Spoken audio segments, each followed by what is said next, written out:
গুরু কি বাহি কেবলম। আমি আজ আপনাদের জানাতে চলেছি বৃহস্পতি গোচর ফল। এক বছর তুলা রাশি ও তুলা লগ্নের জাতক জাতিকাদের কেমন যাবে বৃহস্পতি গোচরের ফলে। 1 মে 2024 সাল থেকে বৃহস্পতি 24 মে 2025 সাল পর্যন্ত বৃহস্পতি অবস্থান করবে মেষ থেকে বৃষ রাশিতে। অর্থাৎ এতদিন আপনাদের বৃহস্পতি ছিল মেষ রাশিতে, অর্থাৎ আপনাদের সপ্তম স্থানে। আর 1 মে থেকে বৃহস্পতি অবস্থান করবে আপনাদের অষ্টমে বৃষ রাশিতে।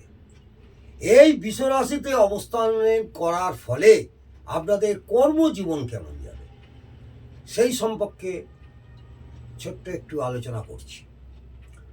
তুলা রাশির জাতক জাতিকাদের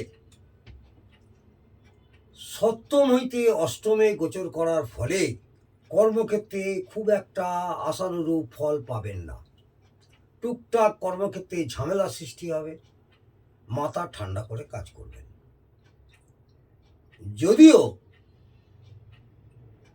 তুলা রাশি বা লগ্নের জাতক জাতিকারা ব্যালেন্স করে চলতে ভালোবাসেন, ব্যালেন্স করেই চলবেন, তাহলে আশানুরূপ ফল পাবেন। বৃষ রাশিতে অবস্থান করার ফলে আপনাদের বৃহস্পতির দৃষ্টি পড়বে দ্বিতীয়, চতুর্থ এবং দ্বাদশে। এই দ্বিতীয়, চতুর্থ, দ্বাদশে দৃষ্টি পড়ায় আপনাদের ব্যয় কিছুটা কমবে। এতদিন আপনাদের যে অতিরিক্ত ব্যয় হচ্ছিল সেই ব্যয়টা কিছুটা কমে কিছুটা সঞ্চয় দেখা যায় এবং ব্যাংক ব্যালেন্স সেভিংস হওয়ার সম্ভাবনাও দেখা যাচ্ছে।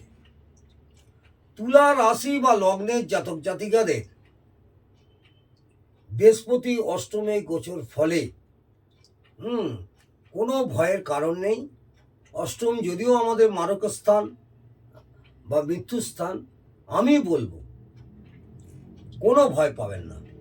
অষ্টম স্থানে বৃহস্পতি গোচর ফল ভালো হয়, কারণ বৃহস্পতি গ্রহ হচ্ছে নৈসর্গিক শুভ গ্রহ। অষ্টম স্থানে নানা রকম ঝামেলা থেকেও মুক্তি পাওয়ার সম্ভাবনাও প্রবল। তাই অযথা ভয় ভীতি না করে এগিয়ে যান। আগামী দিনে প্রস্তুতি নিন কিভাবে উন্নতি করবেন, সাংসারিক দাম্পত্য জীবন আনন্দময় উঠুক সেই নিয়ে ভাবনা চিন্তা করুন। যারা পড়াশোনা করছেন বা পড়াশোনার সঙ্গে যুক্ত তাদের এবছর খুব ভালো ফল আশা করা যায়।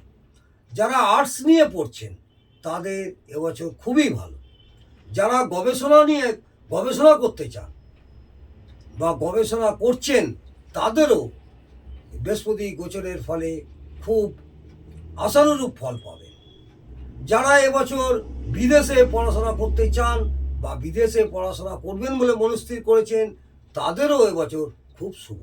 এবারে আমি জানাতে চলেছি প্রেম, ভালোবাসা, বিবাহ ও দাম্পত্য জীবন তুলা রাশি বা লগ্নের জাতক জাতিকাদের কেমন যাবে। তুলা রাশি বা লগ্নের জাতক জাতিকাদের চতুর্থপতি শনি পঞ্চমে অবস্থান করছে।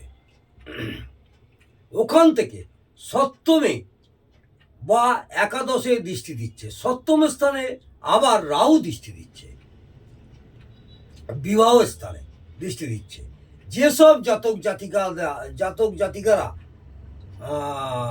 আদার কাস্ট বা লোয়ার কাস্টের সঙ্গে যুক্ত, বিবাহ বা ভালোবাসা সঙ্গে যুক্ত হয়ে গেছে বা প্রেম করেছেন, তাদের বলবো এই বছর মে মাসের পর বিবাহের যোগ প্রবল। কিন্তু বিবাহের পর আশানুরূপ ফল পাবেন না। খুব আনন্দময় বিবাহ হবে তা নয়, বিবাহের পরে ম্যারেজ লাইফ একটু ঝামেলার সৃষ্টি হবে, এমনকি একটু বিবাহ বিচ্ছেদেরও সম্ভাবনাও দেখা যায়। সেদিকে খেয়াল রাখবেন। যেসব জাতক জাতিকেরা বিবাহিত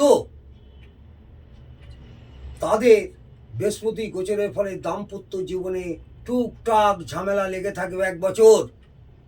এছাড়া শুধু দাম্পত্য জীবনে ঝামেলা অশান্তি থাকবে তা নয়, বৃহস্পতি গোচরের ফলে স্বামী স্ত্রীর শরীর স্বাস্থ্য নিয়েও একটু ভাবনা থাকবে। তুলা রাশি বা লগ্নের জাতক জাতিকাদের বৃহস্পতি বৃষ রাশিতে গোচর করার ফলে এই জাতক জাতিকাদের শরীর স্বাস্থ্য খুব একটা ভালো যাবে না। ষষ্ঠে রাহু বসে থাকার জন্য মাঝে মাঝে ইনফেকশান, ভাইরাল ফিভার, পেট সংক্রান্ত সমস্যা দেখা দেবে। এছাড়া দ্বাদশে কেতু অবস্থান করায় এমনকি হসপিটালাইজও হওয়ারও যোগ আছে। এছাড়া বিভিন্ন রকম শত্রুতা ঝামেলা হওয়ারও একটা সম্ভাবনা দেখা যায় এবং মামলা মোকদ্দমা হওয়ারও সম্ভাবনা রয়েছে। মাথা ঠান্ডা করে কাজ করবেন, আশানুরূপ ফল পাবেন। সব সময় কোল মাইন্ডে মা তারাকে স্মরণ করে অগ্রসর হন, আশানুরূপ ফল পাবেন। নমস্কার, জয় মা তারা।